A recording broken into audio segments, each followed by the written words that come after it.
Hello and welcome. I'm Dr. Rishi Gupta. I'm a research fellow at the Asia Society Policy Institute in New Delhi. Today we have a very special guest, Ambassador Ashok Kantha, to discuss changing Sino-Russian relationship and its implications for India. Ambassador Kantha is a former ambassador of India to China. He served as the Secretary East at the Ministry of External Affairs in New Delhi. He is currently an honorary fellow and former director of the Institute of Chinese Studies and also a distinguished fellow at the Vivekananda International Foundation. Thank you, Ambassador Kantha, for agreeing to do this interview with us. Let me begin with my first question to you. What is the significance of Chinese president's visit to Moscow and how it has impacted the European understanding of the Ukraine crisis? Over to you. Thank you, Rishi. First, thanks for inviting me to join you in this conversation.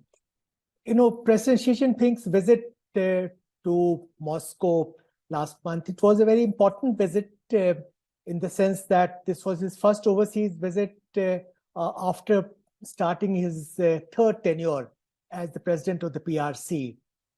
And the visit is to be seen in the context of escalating strategic contestation between China and the USA, and also the fact that differences have emerged, have been sharpened on the Ukraine issue in particular, between China on one side and Western countries led by the US on the other side.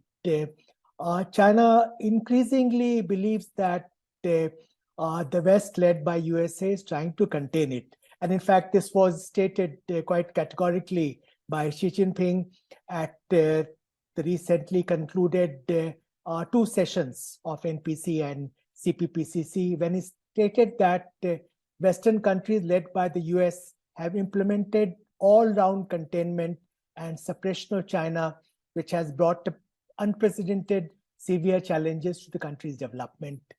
Now, in this context, where China believes it's under pressure, Russia is also under pressure of the West, there is a certain convergence of strategic perceptions of the two countries.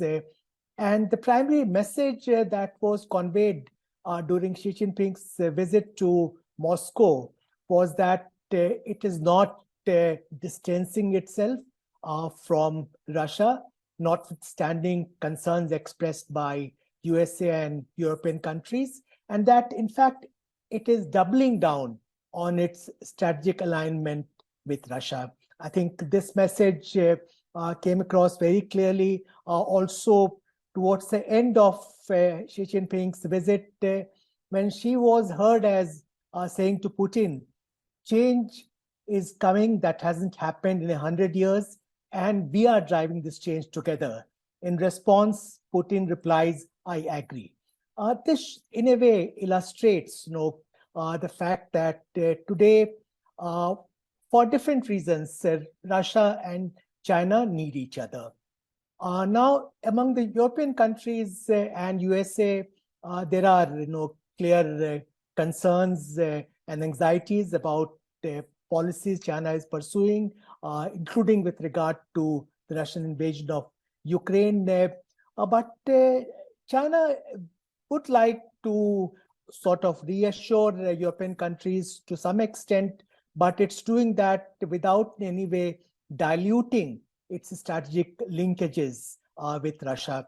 What we have seen that after his visit to Moscow, he has received senior European leaders, in particular, a visit of French President Emmanuel Macron, and discussions he had with Xi Jinping, both in Beijing and Guangzhou, are very significant. Chinese were clearly laying out the red carpet for Macron, and they were trying to drive a wedge between the USA and European countries on Ukraine and other issues, also on the issue of strategic autonomy of Europe. To some extent, he seemed to have succeeded. But when it comes to prioritizing what is more important for China, its continued strategic alignment with Russia, or assuaging European concerns, clearly is the former. So in your remarks, you mentioned that there is certain convergence between China and Russia. But reviewing that meeting that happened in Moscow, the meeting in Moscow clearly indicates that China is attempting to have upper hand in the Eurasian geopolitics. Would Russia like to be a junior partner in this relationship? In many ways, it is a relationship of convenience, where both China and Russia, they are under pressure. They have their difficulties with the US-led West, and they would like to make a common cause. Russia is the only big country which is aligned with China today, and likewise, China also, Russia also doesn't have that many options. So it seeks closer relations with China today. It is becoming increasingly dependent on China, both strategically, also in terms of pragmatic considerations, like China is emerging as one of the biggest markets for hydrocarbon resources. Russia, especially at a time when the Western market on which Russia depended earlier for oil and gas supplies is shrinking. Also, earlier Russia was reluctant to sell advanced weapon systems to China, but post Russian annexation of Ukraine, Crimea in 2014, we have seen that Russia has been far more forthcoming in terms of supplying systems like Sukhoi 35, S-400, even in its shared periphery. Russia has given ground to China. For instance, it was not comfortable with the Chinese initiative in BRI, but it has come to accept that. It's accepting a larger role for China in Central Asia because it doesn't have much choice. At the same time, I will not agree with the assessment that Russia is becoming a vassal state of China. Russia also has a sense of destiny. There are contradictions between China and Russia, especially with regard to kind of role they see for each other in their shared periphery. And these contradictions will surface sooner or later. So Russia would like to maintain its own international role, notwithstanding its growing dependence on China. And likewise, China is also not looking at an alliance kind of relationship with Russia. In fact, Chinese leaders have repeatedly ruled out a military alliance with Russia. So it will be a very important relationship based on their shared strategic perceptions vis-a-vis West, shared based on certain common pragmatic considerations they have. Yet it remains an alignment of convenience rather than no limits friendship as it has been projected in joint statement of 4th February 2022. Given the bonhomie that is projected between Russia and China, how will Sino-Russian cooperation, especially military cooperation, impact on India and its relationship with Russia? No, it's definitely a matter of concern for India. If you look at Russian policy pronouncements, they have prioritized strategic relationships with both China and India. Russia is invested in its relationship with India, no doubt about it.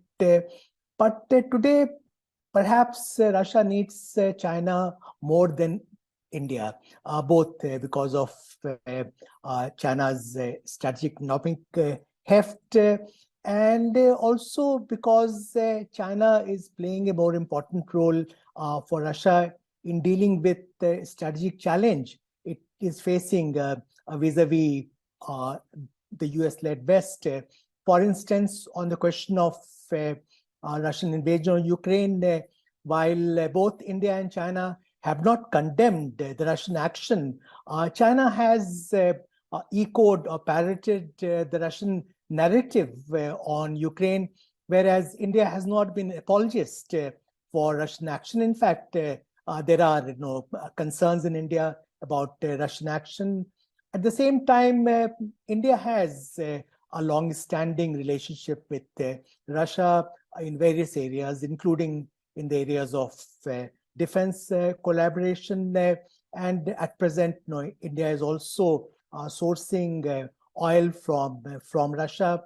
So I think in some other critical areas, sensitive areas like nuclear collaboration or nuclear development, nuclear submarine, Russia has been an important partner of India. I believe this relationship will continue, but our concern is that if the Russian dependence on China continues to grow, at some point of time we might find that Russia is prioritizing its relations with China as compared to its relations with India. Also, Russia's ability to provide, say, spare parts to India for defense systems it has supplied in the past has been eroded to a considerable extent because of Western sanctions. So we have a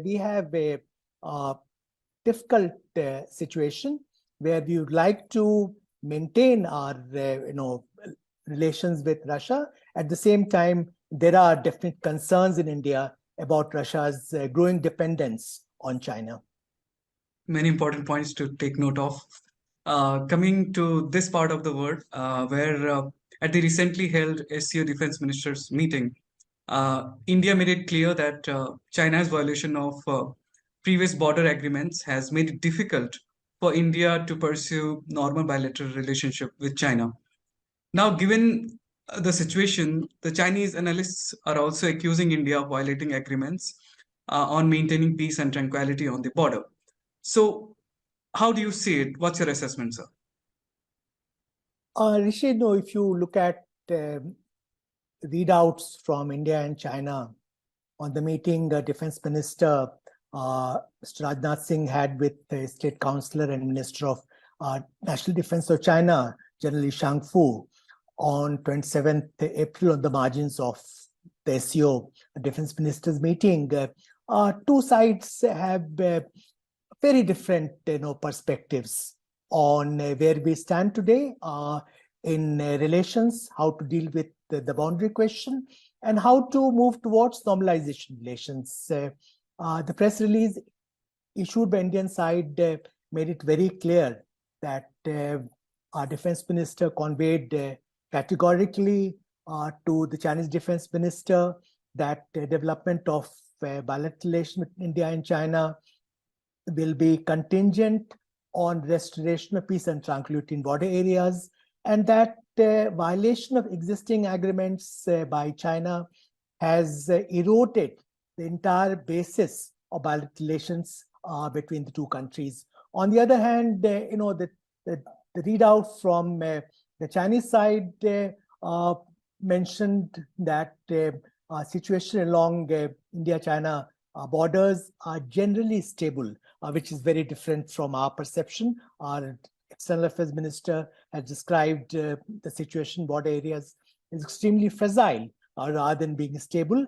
And the Chinese side in the press statement have suggested that two sides should take a long-term view of the relationship and place the border issue in an appropriate position in bilateral relations and move ahead with normalization relations. So on one side, we are saying that relations cannot become normal unless peace and tranquility in border areas is restored, that the state of overall relations will be determined by the state of the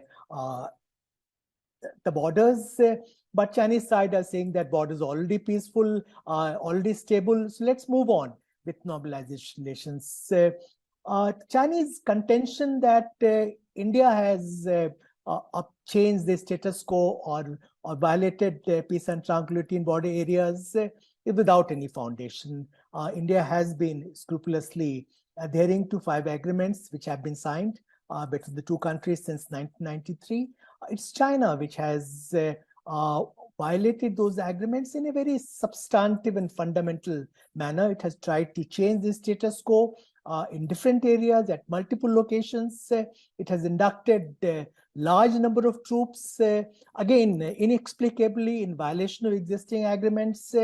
And since April-May 2020, we have a very difficult, abnormal situation where both sides are deployed heavily, even through the winter months, and let alone de-escalation of troops. There has not even been, sort of disengagement at many of the friction points, especially in Depsang Plains and Demchok. So I think what is required is first completing disengagement process and then moving towards de-escalation of the situation in border areas, essentially restoring status quo ante in the border areas between two countries. India is not suggesting that bilateral relations cannot be normalized until the boundary question is resolved. We know that it's a complex issue. What we are suggesting is that peace and tranquility should be restored, because that is an essential prerequisite for normal developed relations, mutually agreed upon with two sides since 1988. Thank you so much, sir, for your time and insights on the issues that are revolving around the Eurasian geopolitics and what's happening between India and China. We'll once again reach out to you on your further insights. Thank you so much. Thank you, Rishi. Good talking to you. Bye. Same here.